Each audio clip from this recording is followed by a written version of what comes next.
নমস্কার দর্শক বন্ধুরা, আপনাদের সকলকে স্বাগত জানাচ্ছি রেড স্পোর্টস বাংলার এক নতুন উপস্থাপনাতে। আমি সোমনাথ এবং আজকের এই প্রতিবেদনে আমরা কথা বলবো এই মিগেল ফেরেরার পুরো সাগাটাকে নিয়ে। আপনারা জানেন যে সেই বেঙ্গালুরু ম্যাচে একটা বিতর্কিত রেড কার্ড দেখার পর কিন্তু জল অনেকটাই গড়িয়ে গেছে। সেখানে অবশ্যই মিগেল ফেরেরা, যাকে একটা ইনিশিয়াল ৩ ম্যাচের সাসপেনশন দেওয়া হয়েছিল চিঠির মাধ্যমে, এআইএফএফ চিঠি পাঠিয়েছিল ইস্ট বেঙ্গল ক্লাব এবং সেই চিঠিটার কিন্তু রিপ্লাই বা লয়ার দিয়ে কিন্তু রিপ্লাই দেয় ইস্ট বেঙ্গল এবং রি-অ্যাপিল করে এই পুরো কেসটাতে এবং তারপরে মিগেল ফেরার যে ব্যানটা সেটা ৩ ম্যাচ থেকে কমে ২ ম্যাচের হয় এবং অনেকেরই মনে এখন প্রশ্ন যে এই ২ ম্যাচের ব্যানটাতে কেন আবার অ্যাপিল করছে না ইস্ট বেঙ্গল? যদি অ্যাপিল তারা করত তাহলে কিন্তু অবশ্যই মুম্বাই সিটি ম্যাচেও হয়তো মিগেল ফেরারকে পাওয়া যেত। আ হয়তো যেত। hypothetical scenario but still a East Bengal club কিন্তু অ্যাপিল করেনি মিগেল ফেরার এই ২ ম্যাচের ব্যানটাকে নিয়ে এবং নানান কনফিউশন অবশ্যই ইতিমধ্যে আপনাদের মনে আছে। তো সবকিছুই ক্লিয়ার করে বলব এই প্রতিবেদনে। অবশ্যই শেষ অব্দি দেখবেন। যদি মিগেল ফেরার কেসটাকে আরেকবার বলি তাহলে অবশ্যই যেটা বললাম ভিডিওর শুরুতে যে ৩ ম্যাচের ব্যানের পর ২ ম্যাচের ব্যান হয়েছে ঠিকই এবং এইটা রি-অ্যাপিল ও করা যেতে পারত। কিন্তু যদি এই যে পুরো নতুন করে যে ভার্ডিক্ট টা এসছে ২ ম্যাচের ব্যান, তার সঙ্গে কিন্তু একটা প্রভিশনাল ব্যানও এসছে 2+1।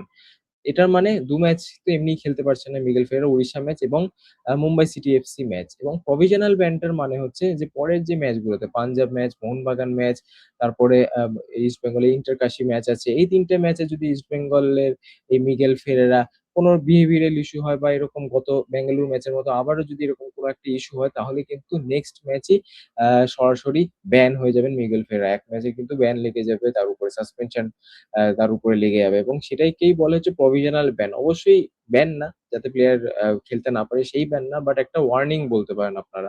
2+1 দুটো ম্যাচ খেলতে পারছে না Miguel Ferreira, Odisha match, Mumbai match এবং একটা প্রভিশনাল ব্যান কিন্তু আছে এবং তার পাশাপাশি ৳৪০,০০০ একটা মনিটারি ফাইন এবং এইটাই আপাতত মিগেল ফেরার আপডেট এবং পাশাপাশি ইস্ট বেঙ্গল ক্লাব কেন রি-অ্যাপিল করেনি? তারা রি-অ্যাপিল করতে পারত, কারণ এটা 2+1 একটা ভার্ডিক্ট বেরিয়েছে, 2+1 ব্যানের ভার্ডিক্ট বেরিয়েছে এবং সেটা অবশ্যই রি-অ্যাপিল করা যায়। কিন্তু ইস্ট বেঙ্গল ক্লাব এই মুহূর্তে কিন্তু অনিচ্ছুক রি-অ্যাপিল করার জন্য। এর কারণে যে পরের ভার্ডিক্টটা বেরোবে এটাতে কিন্তু আবারও ওই ১ সপ্তাহ বলতে পারেন, ১ সপ্তাহ বা তার বেশি টাইম লাগতে পারে রায় বেরোনোর জন্য এবং অবশ্যই আপনারা জানেন যে ওড়িশা ম্যাচ পরশুদিন ইস্ট বেঙ্গল খেলতে নামবে এবং তার কিছুদিন পরে, তার ৭ দিন পরেই কিন্তু ইস্ট বেঙ্গল আবারও মুম্বাই ম্যাচে নামবে এবং অর্থাৎ যেই ভার্ডিক্টটা আসবে মুম্বাই ম্যাচে, ধরুন মুম্বাই ম্যাচের ১ দিন আগে অ্যা শুনানি এলো বা ভার্ডিক্ট এলো যে মিগেল ফেরেরা এভেইলেবল।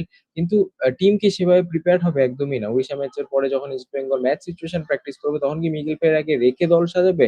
নাকি তাকে বাদ দিয়ে দল সাজাবে? এবং এই একটা ইফস অ্যান্ড বাটস আছে এবং সেই কারণেই কিন্তু মিগেল ফেরার উপরেও একটা প্রেশার ক্রিয়েট হচ্ছে আপনারা বলতে পারেন এবং এই মামলা মোকদ্দমা থেকে বাইরে থাকার জন্য কিন্তু ইস্ট বেঙ্গল ডিসিশন নিয়েছে যে তারা এই যেটা ভার্ডিক্ট পেয়েছে সেটা আর রি-অ্যাপিল করবে না। অর্থাৎ যেই সাসপেনশনটা এআইএফএফ দিয়েছে সেটাই কিন্তু মান্যতা দিয়ে ইস্ট বেঙ্গল এগিয়ে যাবে এই বছরের আইএসএল এ। অর্থাৎ ২ টো ম্যাচ মিগেল ফেরেরা খেলতে পারছে না। ১ ম্যাচের প্রভিশনাল ব্যান এবং পাশাপাশি ৳৪০,০০০ কিন্তু মনিটারি ফাইন। এটা তো হলো মিগেল ফেরার আপডেট। কিন্তু আজকে সকালবেলা কিন্তু ইস্ট বেঙ্গল ক্লাব বা ইস্ট বেঙ্গল ফুটবল টিম পাড়ি দিয়েছে গোয়াতে এবং তারা খেলতে চলেছে উড়িষ্যা এফসির বিরুদ্ধে।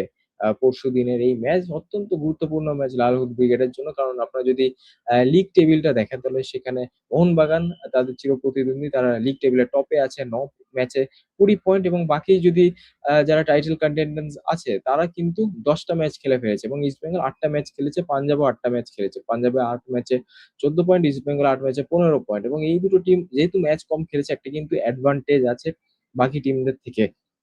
ইস্ট বেঙ্গল যদি উড়িষ্যা ম্যাচ জিততে পারে, পরে যদি মুম্বাই ম্যাচে কিছু ভালো হতে পারে তাহলে কিন্তু সেই টপ 2 স্পটের খুব কাছাকাছি চলে যাবে। ইনফেক্ট টপ 2 স্পট কিন্তু নিয়েও নেবে ইস্ট বেঙ্গল 2nd স্পট এবং এটা কিন্তু দেখার বিষয় হবে। ২৮ তারিখ ম্যাচ যদি তারা জিততে পারে অবশ্যই তারা চলে যাবে ১৮ পয়েন্ট এবং তারা ৫ তারিখ ম্যাচ যদি জিততে পারে তাহলে সোজা তারা চলে যাবে টেবিল টপে। তো এটা অবশ্যই ইস্ট বেঙ্গলের জন্য একটা ভালো দিক, ভালো অপরচুনিটি আপনারা বলতে পারেন এবং এই উড়িষ্যা ম্যাচে কিন্তু সতর্ক থাকতে হবে ইস্ট বেঙ্গলের। কারণ মিগেল ফেরেরা অবশ্যই থাকছে না এবং আনোয়ার আলী তিনিও কিন্তু কলকাতাতে যে লাস্ট প্র্যাকটিস সেশন ছিল সেখানে মূল দলের সঙ্গে অনুশীলন করেনি।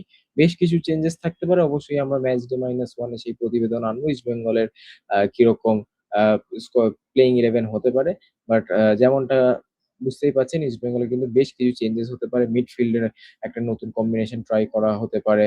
আ আমরা যদি স্ট্রাইকার পজিশনে দেখি সেখানে কিন্তু ডাবল ফরেন স্ট্রাইকার খেলানো হতে পারে। ইউসেফ এজারি এবং অ্যান্টন সোয়েবার্গে। তো বেশ কিছু চেঞ্জেস আছে। ইস্ট বেঙ্গলের হেড কোচ অস্কার ব্রুন তিনি এক্সপেরিমেন্ট পছন্দ করেন এবং প্রত্যেকটা প্লেয়ারকে কিন্তু রেডি রাখতে চান এই চ্যালেঞ্জের জন্য। দেখা যাক কি হয় ইস্ট বেঙ্গলের এই ওড়িশা চ্যালেঞ্জের আগে রাদার এবং তারপরে আইএসএল এর যে লিগ টেবিলে সেটা কিন্তু ইতিমধ্যেই জমে যাবে। কারণ আপনারা জানেন যে গতকালও কিন্তু ব্যাঙ্গালোর এবং মুম্বাই সিটি এফসি গুরুত্বপূর্ণ ২ পয়েন্ট ড্রপ করেছে। তারা ড্র করেছে নিজেদের মধ্যে এবং অপরচুনিটি বারবার কিন্তু খুলে যাচ্ছে এই কলকাতার ২ প্রধানের কাছে। তারা যদি সেই অপরচুনিটি লুফে নিতে পারে তাহলে সেই ১৭ তারিখের ডার্বিটা কিন্তু ডিসাইসিভ ডার্বি হতে চলেছে এবং কতদিন পর এই দশকে হয়তো ১ম বার আমরা এত হাই ভোল্টেজ একটা ডার্বি দেখব যেখানে স্টেকস আর টু হাই, যেখানে জেতার জন্য সবকিছু আছে এবং হারানোর জন্য সবকিছু আছে।